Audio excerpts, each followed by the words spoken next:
Olá, tudo bem com você? Que legal que você está aí comigo e eu estou aqui com você. E juntos nós vamos caminhando, né? Caminhando em busca de nossos objetivos, de nossos propósitos.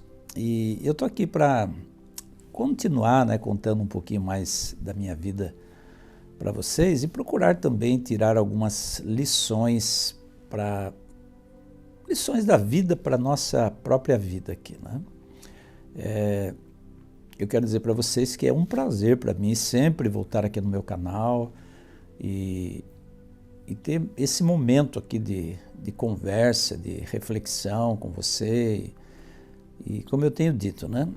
Todos nós temos situações na vida que, se nós fôssemos parar para analisar, daria um filme muito bom, uma série e até um livro, né?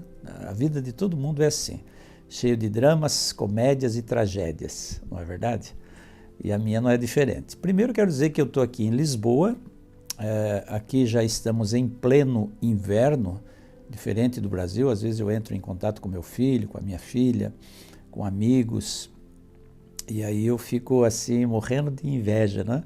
Porque aí no Brasil, mês de janeiro, está aí 27, 28, 30, 33 graus. E aqui está frio. Agora, exatamente, aqui está dentro de casa, está 14 graus. E não dá para pensar em sair na rua sem estar bem agasalhado. Por isso que eu estou aqui todo encapotado, né? Mas vamos lá. No último vídeo, nos dois últimos vídeos, eu falei um pouquinho sobre a minha vida de caminhoneiro, né? Contei lá algumas histórias interessantes, engraçadas, trágicas. E é bom relembrar esse tempo, esse momento da minha vida, porque ser caminhoneiro era uma coisa que eu gostava muito, né? O fato de viajar, como eu disse, não o fato de ser considerado às vezes um número e não um nome, né? Mas o fato de viajar e conhecer lugares diferentes, eu sempre gostei muito de viajar. Sempre gostei bastante de ter contato com novos lugares e novas pessoas, né? Então isso é que me atraía na vida de caminhoneiro. Mas eu quero voltar agora um pouquinho e falar um pouco da minha vida como pai, a minha paternidade. Eu aprendi na vida que nós desempenhamos vários papéis na nossa vida. Nós desempenhamos, e quando eu digo papel, eu não quero dizer que nós estamos atuando, né, como atores nesse palco chamado vida, se bem que tem um pouco disso também. Mas assim, naturalmente, nós desempenhamos papéis na vida. Papel de filho, papel de irmãos, para aquele que tem irmãos, né? O papel de esposo ou de esposa, no caso das mulheres, papel de pai, hoje já estou desempenhando um papel de avô, né? E de professor, o papel profissional que a gente se encontra ali naquele momento, o de amigos, o de membro de igreja, enfim, são N papéis que a gente desempenha na nossa vida. E eu digo para você assim com toda certeza que o papel que eu mais gosto e sempre gostei de desempenhar na minha vida foi o papel de pai. Eu sempre achei fantástico essa questão de ser pai, da paternidade, né? E eu lembro do nascimento dos meus dois filhos, meu filho e minha filha. No nascimento do meu filho, que foi o primeiro, literalmente eu fiquei meio bobo. Eu lembro que eu entrei no hospital e quando eu vi aquele serzinho tão frágil ali, né, eu não pude carregá-lo, a enfermeira só trouxe ali no vidro para me mostrar. Mas quando eu vi aquele meninozinho, aquela criança tão frágil ali, eu fiquei pensando, meu Deus do céu, o que é a vida, né? E fiquei assim, refletindo sobre o privilégio que Deus deu para mim de ser pai. E eu sempre prezei muito isso na minha vida. Eu sempre amei esse papel de pai. E eu falo disso muito emocionado, né? Muito cedo lá na minha paternidade, eu aprendi uma oração que sempre eu fazia. Sempre quando eu ia orar, eu fazia essa oração. Era uma frase, né, decorada, mas eu colocava essa frase ali no meio da oração. Minha oração sempre foi muito espontânea, né? Eu não sou uma pessoa que sei orar. Posso dizer para você que eu não sei orar. Eu tenho muita dificuldade. Eu, às vezes, olho para minhas próprias palavras que eu uso para fazer oração, eu falo, Senhor, como é que isso pode passar do teto, né? Eu sou, de uma certa forma, muito ingênuo. Eu não sei usar palavras difíceis, enfim, eu não sei orar, né? Deus ouve as minhas orações pela misericórdia dele. Aliás, Deus ouve as orações de todo mundo pela misericórdia dele, né? Mas, assim, definitivamente, se dependesse de saber orar, eu já diria para você que eu não sei orar. Então, Deus tem muita misericórdia de mim mesmo, tá? E quando eu vi aquele ser ali, frágil, dependendo totalmente dos cuidados paterno e materno, né? Nossa, gente, foi uma sensação muito, muito louca, assim. E ao longo da minha vida eu aprendi, então, a inserir essa frase na minha oração. Senhor, me ajude a ser igual a Ti, porque o meu filho quer ser igual a mim. E essa frase, gente, eu carreguei para a minha vida toda, em relação ao meu filho, em relação à minha filha, né? Tendo aquela consciência de que eu sou, querendo ou não, um exemplo para eles. Para o bem ou para o mal, eu sou um exemplo para eles. E eu digo assim com muita certeza e muita convicção e muita alegria, que na maioria das vezes, na grande maioria das vezes, com a graça de Deus, eu consegui ser exemplo para o bem, para o bem. Eu tenho os meus defeitos, sou um homem cheio de problemas, de defeitos, de falhas, né? Mas eu acredito assim piamente que os bons exemplos foram maiores, mais numerosos do que os maus exemplos que eu deixei para os meus filhos. E eu tenho um amor, um carinho, um respeito, uma amizade muito grande pelos dois, né? Tenho assim uma paixão mesmo pelos meus filhos, pelas minhas netas, que são 5 meninas hoje, né? E essa oração sempre me acompanhou. Eu quero ser igual a Ti, porque o meu filho quer ser igual a mim. E eu sempre tive essa consciência, sabe, de que tudo que eu fizesse, que eu falasse, a maneira que eu agisse, tinha a ver com um exemplo que eu estava dando para o meu filho e para a minha filha. E por isso eu sempre me policiei na minha maneira de ser e na minha maneira de agir, para que eles tivessem bons exemplos, né? Da minha parte, pelo menos, né? Da parte da mãe é outra coisa, é com ela, né? Eu estou falando da minha parte, tá? E eles cresceram, se desenvolveram, se casaram, tiveram seus próprios filhos, têm suas próprias filhas, né? Estão bem, graças a Deus. Eu louvo a Deus todos os dias, porque Deus tem cuidado deles.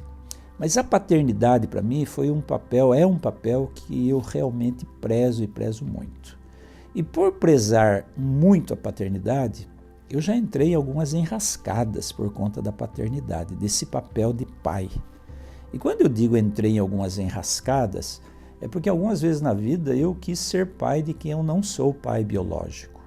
Eu quis exercer uma certa influência paterna, ter um poder de paternidade sobre pessoas que eu não tenho, na verdade, nenhum vínculo biológico, né? E isso me levou a algumas complicações, sobre as quais eu não quero falar aqui nesse vídeo, mas só para dizer para você que, assim, da minha maneira eu sou frágil e até as minhas emoções mais positivas, elas em alguns momentos da minha vida me detonaram, literalmente, né? E com isso a gente vai aprendendo um monte de coisas.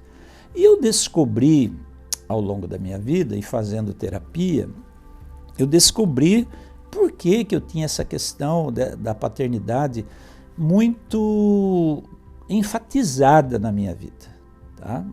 É um negócio assim doido, certo? Um negócio louco. Eu lembro que uma época eu era diretor de um colégio interno no Paraná. Ali eu tinha na época 212 alunos, 212 alunos. E a grande maioria daqueles alunos me chamavam de pai, porque eu era um paizão realmente para eles. Isso me colocou em algumas enrascadas, né? Porque eu tinha que separar o meu papel de diretor e o meu papel de pai, e eu não soube separar, né? E infelizmente isso, sei lá, isso causou alguns problemas, alguns transtornos, algumas decepções, e eu compreendi mais tarde o porquê que eu tinha e tenho essa questão da paternidade muito forte. Quando meu pai saiu de casa, abandonou a família, né? E literalmente meu pai abandonou, né? Porque ele não só saiu de casa, ele simplesmente deixou de dar assistência à família, né? De prover o que os filhos precisavam para a sua sobrevivência. E eu já contei aqui um pouquinho da história, né? Mas eu tenho um vídeo aqui que eu falo sobre isso, sobre a minha relação com meu pai, mas eu nunca tive assim mágoa do meu pai e tal, mas também nunca fechei os olhos para os erros que ele cometeu. E dou graças a Deus porque no final da vida dele, ele se arrependeu dos seus erros, tá? Mas eu também nunca condenei ele, nunca virei as costas para ele. No momento que ele disse que estava com saudade minha, eu fui lá e nós conversamos, reatamos uma relação que era assim, uma relação fria, não era tensa, mas era fria, né? Mas eu entendi, fazendo terapia, por que é que eu tinha essa questão de paternidade muito aguçada, e tenho ainda, né, na minha vida. Por um lado isso é bom, como eu disse, mas por outro lado isso não se demonstrou muito bom em alguns momentos da minha vida. E qual era o gatilho disso tudo? A Adriana, minha terapeuta, né, psicóloga, ela me levou, me conduziu por essa reflexão que eu cheguei a essa conclusão junto com ela, tá? Como meu pai saiu de casa, eu sempre tive esse vazio na minha alma, tá? O vazio de não ter um pai presente, o vazio de ter um pai ausente que me abandonou. E quando eu me deparei com essa realidade, né, me defrontei com isso na terapia, essa palavra abandono, ela causou uma sensação muito forte, uma emoção muito forte em mim. Tanto é que quando eu encarei essa realidade lá no consultório da Adriana, né, eu fiquei assim muito abalado e eu chorei muito, eu lembro que eu chorei muito. Ela disse para mim, seu pai te abandonou, Antônio, por isso que você quer cuidar de todo mundo para ser para os outros o pai que você não teve para você. Gente, aquilo assim foi no fundo para mim, né? Eu compreendi ali o que eu estava fazendo com a minha vida, né? E o porquê aquilo estava acontecendo. Eu compreendi que a dor do abandono, que até então eu nunca tinha admitido, eu dizia assim, meu pai abandonou a família, meu pai abandonou a minha mãe, meu pai não deu assistência, né, para a família, para os filhos, etc. Mas eu falava assim, meu pai abandonou a gente, meu pai abandonou a família. Eu nunca tinha dito para mim mesmo, meu pai me abandonou. E eu compreendi que eu não tinha que tratar com as dores dos meus irmãos. Eu tinha que tratar a minha dor. E a minha dor era essa. Meu pai me abandonou. E essa era a realidade com a qual eu me deparei, né? E aí eu comecei a lembrar assim, alguns episódios da vida do meu pai, a sua relação comigo. E eu lembro que um dia eu estava assim queimando em febre, eu devia ter uns 12 para 13 anos, eu estava queimando em febre, a minha mãe também estava, eu acho que era uma gripe forte, muito forte, que tinha se abatido ali sobre a gente, né? E a gente não tinha remédio, não tinha dinheiro, não tinha recurso para comprar remédio, muito mais, quanto mais ir ao médico, né? E lá na minha cidade, até hoje tem uma farmácia, cujo farmacêutico ele era meio que um médico nosso lá da família. Ele dava sempre os remédios acertados para a gente. Naquele tempo não tinha muito essa questão de restrição de remédio, né? E aí a gente ia lá no Lauri, né? O Lauri é o nome dele, né? E o Lauri sempre acertava o remédio assim. Ele sempre dava o remédio certo para curar, né, as nossas dores, digamos assim. Mas a gente tinha que ter o dinheiro para comprar. Eu lembro que naquela situação de doença, de febre e tudo mais, a minha mãe me pegou pela mão e falou: filho, eu não queria, mas vamos atrás do seu pai, né? A minha mãe não gostava de ir atrás do meu pai. É a única vez que eu me lembro que ela foi atrás do pai, reivindicando ou querendo ajuda para uma situação. Ela não lembra de outra ocasião dela ter pedido ajuda para ele, dinheiro para ele, para comprar comida ou qualquer coisa parecida, roupa ou qualquer coisa. Nada, nada, absolutamente nada. Mas dessa vez eu lembro que ela foi. E nós encontramos o meu pai num bar. Não lembro se ele estava bebendo, né? Não lembro, mas estava no bar. Meu pai normalmente quando estava no bar estava bebendo, né? E ele estava jogando sinuca com os amigos. Eu lembro até hoje, tinha 2 bares assim, um na frente do outro, na esquina, né? O bar do seu Armando, que era um japonês, e na frente o bar do seu Luiz, que também era japonês, tá?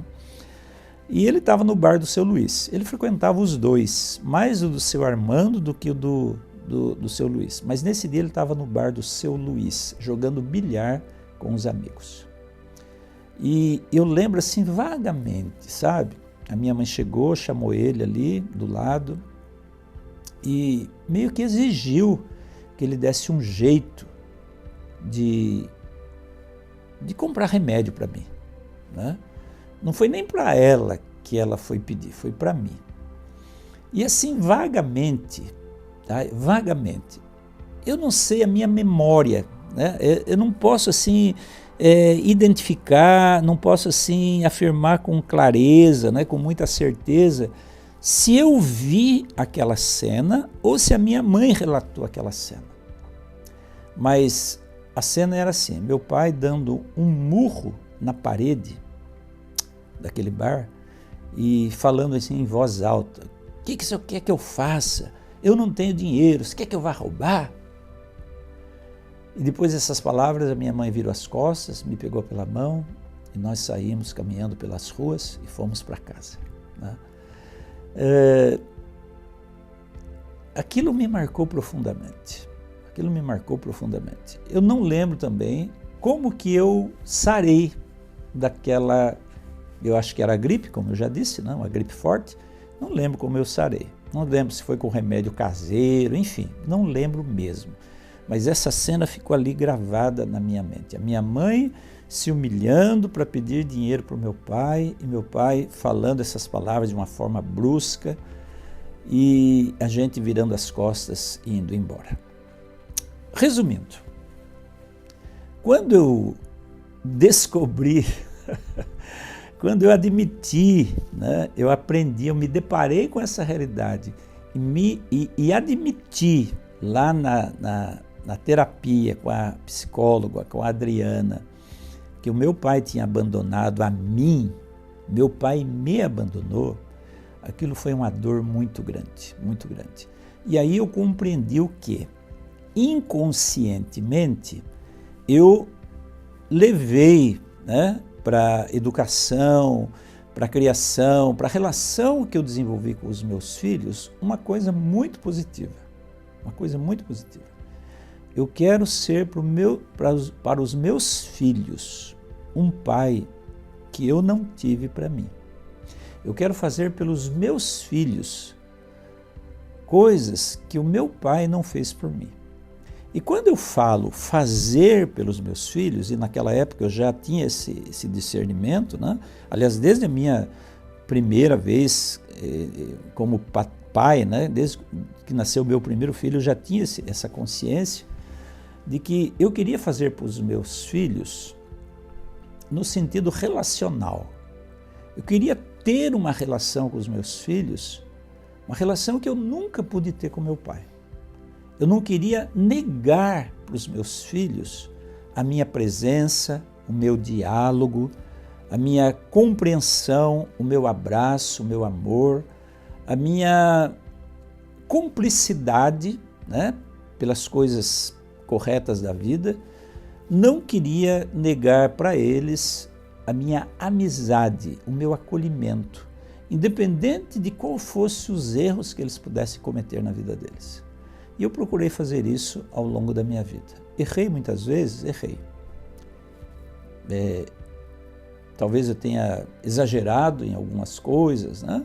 Talvez eu exagerei de alguma maneira. Eu lembro que eu exagerei 2 vezes, uma com meu filho e outra com a minha filha, na forma de corrigir eles. Exagerei. Exagerei assim no sentido de que eu não conhecia outra maneira naquele momento, né? E eles eram bem pequenos ainda, bem pequenininhos mesmo, né? Mas, então eu cometi exageros, cometi erros como todo ser humano comete, mas eu sempre procurei fazer o meu melhor, para ser para eles um pai que eu não pude ter para mim. E eu falo isso por quê? Porque se for pensar no aspecto material da vida, eu consegui dar um pouco mais para os meus filhos do que eu tive do meu pai.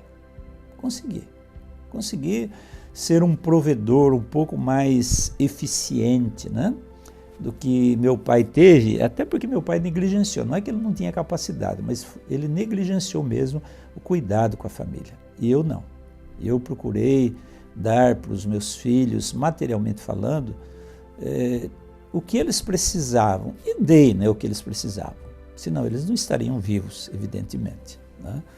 Não foi o melhor que eu queria dar, mas foi o melhor que eu pude dar. E eles, nesse aspecto, eles têm assim, a vida muito bem resolvida, né? E relacionalmente, eu tenho também a consciência de que eu dei para eles o meu melhor. E dou ainda, né, o meu melhor para eles. O meu carinho, o meu amor, minha amizade, minhas orações. E, enfim, eu consigo ter essa consciência, essa clareza, de que eu fiz o melhor que eu pude e ainda faço o melhor que eu posso pelos meus filhos. Agora, foi muito difícil aceitar que o meu pai me abandonou. E aí, gente, eu vou puxar aqui um ganchinho, né, para falar a respeito de terapia, né? Por quê? Porque muitas vezes o paciente chega até nós e ele não tem essa facilidade de expressar tudo que vai no seu coração. E às vezes nós, como terapeutas, até com base nas nossas próprias experiências de vida, nós temos que conduzir a conversa para fazer com que o paciente abra o seu coração e ele conte as suas angústias e as suas dores para nós, terapeutas. A Adriana, minha psicóloga, ela foi muito sábia nisso, né? Eu devo muito a Adriana. Assim como devo a Fabiane, né, que foi a minha psicanalista. Mas a Adriana, ela foi muito sábia. Ela conseguiu abrir essa portinha aí, né, da minha alma e fazer com que eu compreendesse a gravidade do que eu tinha vivido e como isso se traduziu para mim em atitudes minhas em relação às outras pessoas, que muitas vezes até me prejudicaram, né? Um dia ainda vou gravar um vídeo sobre isso, mas eu queria dizer exatamente isso para você aqui agora, terminando esse vídeo, né? Que muitas vezes as pessoas carregam dores, carregam traumas, carregam mágoas, carregam tristezas que elas não abrem para ninguém. Quanta gente morre sem contar suas dores, seus segredos, aquilo que lhes oprime, né? Sem contar para os outros, sem contar para um amigo, sem ter um psicólogo, uma psicóloga que os ajude. E é muito triste isso. E é por conta disso que eu decidi fazer da minha vida essa missão, né? Tomar como missão de vida essa questão de ser um terapeuta e de ajudar pessoas a vencer os seus medos, os seus traumas, as suas dores, tá bom? Então, era isso que eu tinha que compartilhar com você hoje. Espero que você tenha gostado desse vídeo. Se gostou, compartilhe, deixe o seu like, deixe o seu comentário. E nos vemos aqui no nosso próximo encontro.